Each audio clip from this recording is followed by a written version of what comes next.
Hi, me again, the Puzzle Master, coming at you with another video. I had a comment in my questions and answers video asking me, it was a really good question, so I'm going to read you the question. Why is it that people tell their version of creation, the Matrix, etc., and they really do believe that that's their truth, and I believe them. So if that's their truth, how is it that we all get different versions? And can they all be in one reality of the true reality of the Creator? It's a very good question, and that's from Natalie Brother. That's their username. So thank you for that question, and I'll try to answer it now. And keep in mind that this is my perspective as well, and I respect all individuals out there with theirs, so please feel free to respect my opinion too, is that ever since the foundation of humanity, and I won't get into the whole creator aspect, of our origin, because that's pretty deep, and that's, well, I suppose that would be covered in this video, but maybe I'll get to that, but I'll start at the beginning, is that there's been, cultures have risen and fallen many, many times throughout Earth history. There has not just been the Romans and the Greeks and all that. There was many. Okay, I'm talking, way back in Egypt, stuff that human recollection, there's no proper records of.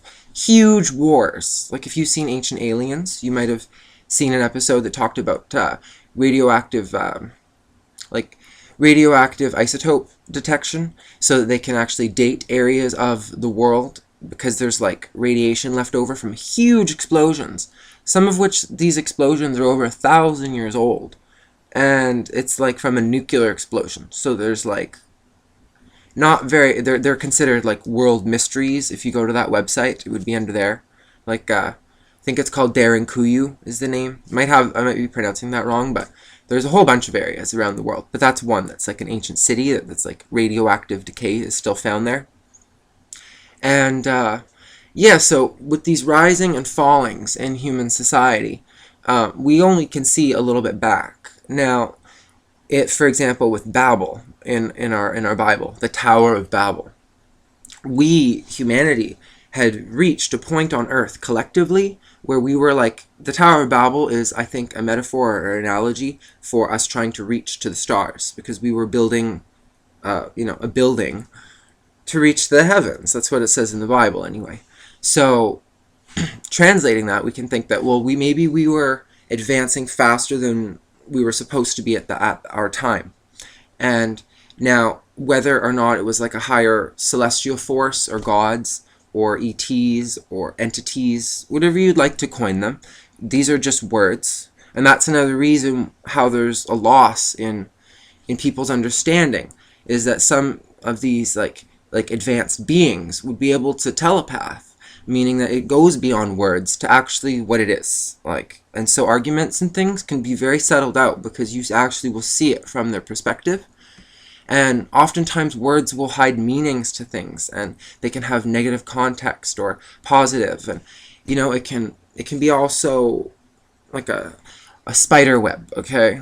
The web we weave, and it's not, you just get lost in it if you focus too much in on the words. It's more important to focus on the actions and what's actually being done with no words. Try to actually just see things as they are, like a child would. But yeah, so as towards the Tower of Babel, I don't know if it was some higher celestial being that wiped us down, and just because we weren't ready collectively, even though some of us might have been ready to reach the heavens, back, in the Tower of Babel, whatever date you want to put on that, it was a long time ago. Maybe we'll be ready this time, but I don't know if it was actually some higher entity, or did we just blow ourselves up because of greed and money and oil? Because that's what we're doing right now. So maybe historically that's what's happened in the past. And then these same leaders, our control masters, or whatever you want to call them, the greedy bankers and corrupt people that seem to think that they can just run everything even though they're criminals, those people have it under a very tight mesh, and they're guarding a lot of this from people to try to, they own all of the media. So there's very sorry to have to lead back to this, but it's also how perspective is getting so skewed because there's just so much disinformation out there, much like the Tower of Babel, you know, like he came down, whatever, I'm just saying, the entity came down, or ourselves. We scattered ourselves around the world, and we did so many different languages, and there's so many different subjects to each of the languages, and even people within the same language are going to argue about stuff. It's just to divide and conquer. Like, and that's what it boils down to. It's either fear or love. And if it's dividing to conquer, well, then obviously that's based in fear, you know? But we really have to do kind of like an energy work with ourselves to send out energy to everybody in an accepting, loving way. And to tell everyone else that, you know, I'm not okay with war.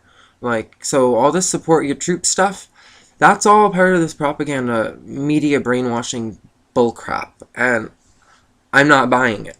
And I got lots of other people that agree with me on this. So it's not hearsay. Is our say, okay? It was a large, that's kind of what gives something validity, is when a large group of people have an agreement on it, you know? But, think I answered the question. But is it all true, or is it all untrue? Because it has to be one or the other, right? Because everyone's individual opinion cannot be right, exactly. Like, it's like different lenses, because we're seeing it from our perspective. Now, from our perspective, and from our life experiences that have kind of like tinted our glasses, we see things in that light. But you have to try to take those glasses off, because your perceptions and your opinions are not cast in stone. And just because you might, you know, have a belief, that it doesn't mean that that belief will not change over time due to new experiences that your consciousness undergoes. I